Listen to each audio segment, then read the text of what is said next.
the Miami Heat. Boston with a 3-2 edge. Kung ang masasakit na komento ng madla ay parang hampas ng latigong dumadapo sa balat, ay siguradong gutay-gutay na ang katawan ni Lebron na all-time favorite pulutan sa asaran. Comes LeBron. Down the middle he goes. Rim running. Subalit bago mo pa matunghayan ang unti-unting pagsasarado ng spotlight sa NBA superstar na maituturing na isa sa pinakamahusay, ay sumulyap muna tayo at magbalik tanaw sa isang sandali kung paano isinalba ng hari ang kanyang legasiya at pabaunan ng nakakatakot na tingin ang formidable trio ni Kevin Garnett, Ray Allen, Paul Pierce at ang Boston Celtics. Pierce for three.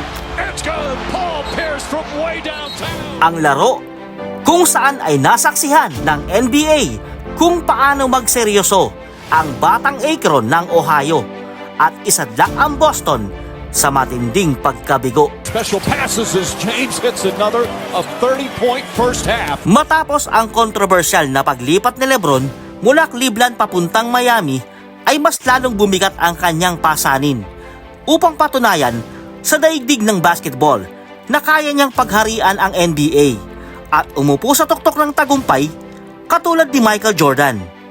At isa sa pinakamahirap niyang pagsubok ay ang Game 6 noong 2012 playoffs laban sa Boston Celtics. Ang serye na kailangang itagos ni Lebron upang hindi magkabutas-butas ang bawat pahina sa kwento sa aklat ng kanyang alamat.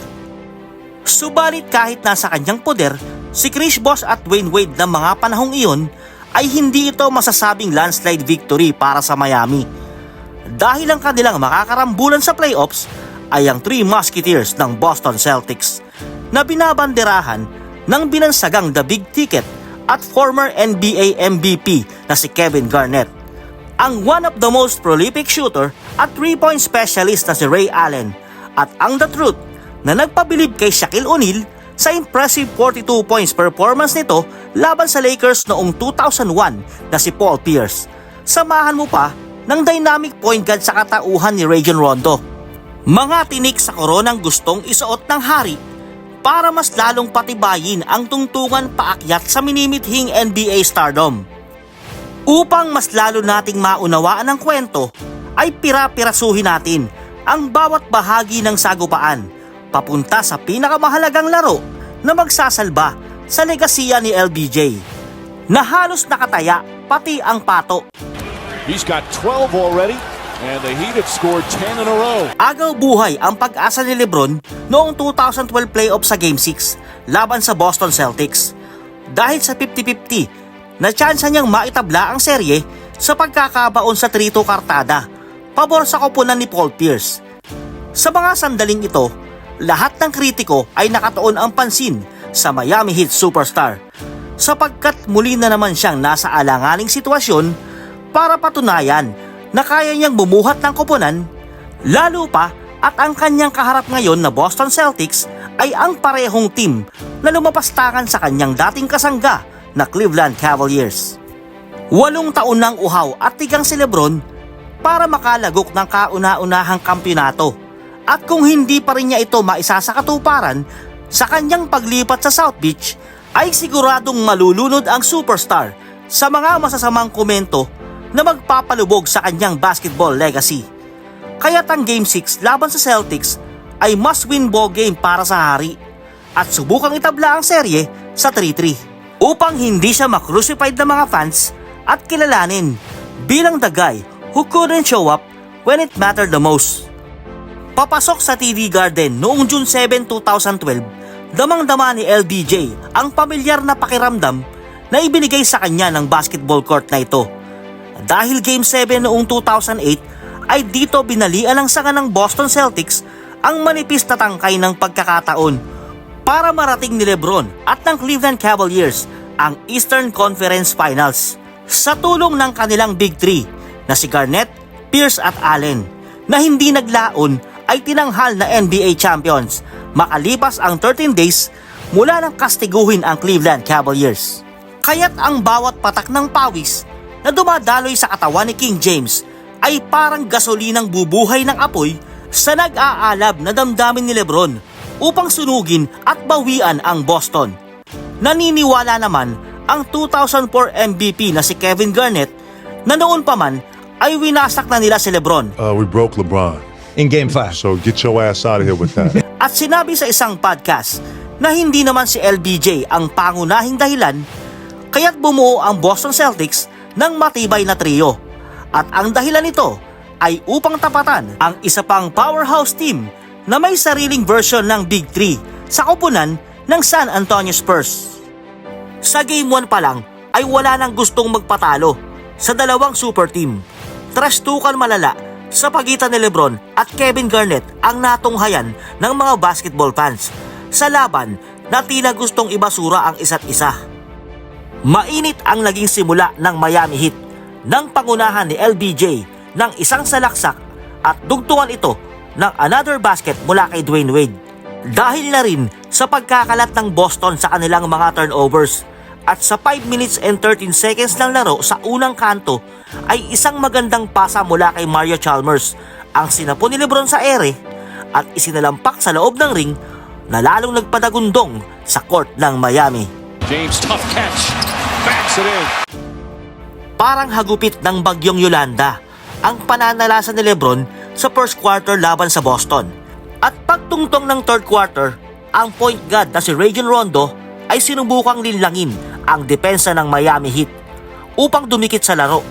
Subalit ipinalasap sa kanya ng high-flying superstar ang isang bumabakat na supalpal at tuluyang tustahin sa Game 1 ang Boston Celtics sa score na 93-79 sa likod ng naglalagablab na 32 points, 13 rebounds at 3 assists ni LBJ para sa mainit na Miami Heat. Sa Game 2 ay si LeBron pa rin ang nagpasimula ng scoring. Subalit sa larong ito ay gising na ang Boston at maagang tinambakan ng Heat upang pagharian ang first half. Hindi basta-basta magpapatinag ang Miami nang pakabahin ang Celtics at idikit ang score with 3 minutes and 34 seconds remaining sa third quarter mula sa fast break layup ni Dwayne Wade at ibaba sa gahiblang 1 punto ang agwat ng Boston at tuluyang umalagwa sa tulong ng end-one basket ni Udonis Haslem sa pagtatapos ng laro na umabot sa overtime para maitakas ng Miami Heat ang panalo sa nag-aapoy na 2-0 early lead sa serye. Sa pagbabalik ng Boston sa kanilang bahay na TD Garden ay dito ipinalasap ng Big Three ng Celtics ang kanilang lakas at mensaheng the return of the comeback nang lusawin ang Miami Heat sa Game 3 sa score na 101-91 sa pangunguna ni Kevin Garnett na tumipak ng double-double 24 points, 11 rebounds performance para buhayin ang natitigok na pag-asa ng Boston at itabla ang serye sa 2-2 ng pangunahan ni Rajon Rondo sa kanyang ambag na 15 points at 15 assists ang nakakapangilabot na overtime win laban sa Heat noong Game 4 sa muntikan pang game-winning shot ni Dwayne Wade. Dito na nabaliktad ang buenas dahil pagsapit ng napaka-pivotal na Game 5 upang lumamang sa serye ay ipinamalas ni Paul Pierce kung bakit siya binansagang the truth nang harap-harapang tirahan si LeBron beyond the arc para ibaon ang nail in the coffin shot at ang pinakamahalaga ay manakaw sa 3-2 ang kalamangan sa serye sa bahay pa mismo ng struggling Miami Heat. Ang pagkatalo sa Game 5 ay nagbigay ng stress kay LeBron dahil isang pagkabigo pa sa kamay ng Boston ay tuluyan na niyang mararamdaman ang panlalamig ng fans at mabuhusan ng napakasakit na komento hindi lang sa South Beach kundi sa lahat ng sumusubaybay sa kanyang paglalaro ng basketball at ang mga haters na laging nakaabang sa kanyang pagkalugmok. Kaya't pagsapit ng career-defining Game 6 ni LBJ ay dito masasaksihan ng lahat ang matalim na titig nito, senyales ng pagiging lock-in sa laban upang mayroong mapatunayan. Dahil bigo siyang gawing kampyon ang Cleveland sa 7 taong pamamalagi at isang super team kasama ang Miami pero nakalasap ng heartbreaking defeat sa mga kamay ni Dirk Nowitzki at ang posibilidad na watak-watakin ang nabuong Big Three ni Coach Pat Riley kung ang usok nila sa pagsadsad laban sa Celtics ay magmimistulang malaking sunog ng pagkakasawi. Mga aspetong alam ni Lebron ang kahihinatnan. Kaya't sa Game 6 ng Eastern Conference Finals ay ipinaramdam muli ng hari kay Kevin Garnett ang maling paniniwala nito na giniba na nila noon pa man ang kahariang binubuo ni Lebron sa NBA nang magpayanig ng dumatagundong na 45 points, 15 rebounds at 5 assists sa larong back against the wall na magdedeklara ng direksyon sa kanyang sinasagip na legasiya kung paatras ba ito o aabante patungo sa tugatog ng tagumpay. At ang Game 6 nga noong 2012 playoffs laban sa Boston Celtics ay ang naging best finals performance ng kanyang karir dahil sa bigat ng mawawala kung tuluyan siyang bibiguin sa ikalawang sunod na pagkakataon ng super team na Boston. Kaya't ang larong yon ay itinagos ni Lebron upang manalo.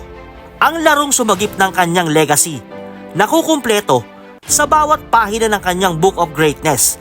At pagsapit ng Game 7, isang 31 points performance ang kanyang inilatag para itaob ang baraha ng Boston Celtics at talunin ang Big Three ni Garnett, Allen at Paul Pierce. Na di kalaunan ay inalaya ng championship ring ang Miami nang tagpasin ang bagong sibol na Big Three ng Oklahoma City Thunders ni Kevin Durant, James Harden at Russell Westbrook. Kinukumpara man ng kritiko si Lebron dahil wala daw itong killer instinct na lumalason tulad ni Kobe o tapang ni Michael Jordan sa pagtira ng mga clutch shots ay hindi mo mapagkakaila na bago pa unti-unting sumapit ang takip silim sa kanyang basketball career ay minsang pinahanga ka rin ng isang manlalaro mula sa Akron na hanggang sa kasalukuyan ay pinagpapatuloy ang pagbasag ng mga NBA records to prove his dominance sa kanyang fruitful na 23rd NBA season. Isang patunay na bago matapos ang huling bahagi ng kanyang alamat ay once upon a time mayroon tayong sinubaybayan at inidolo na basketball icon na nagsimula ang basketball legacy dahil sa mga titig na ito. Maraming salamat sa iyong panonood at lagi mong tandaan, basta't kwentuhan at usapang basketball, tara dito sa Pinoy Top Score.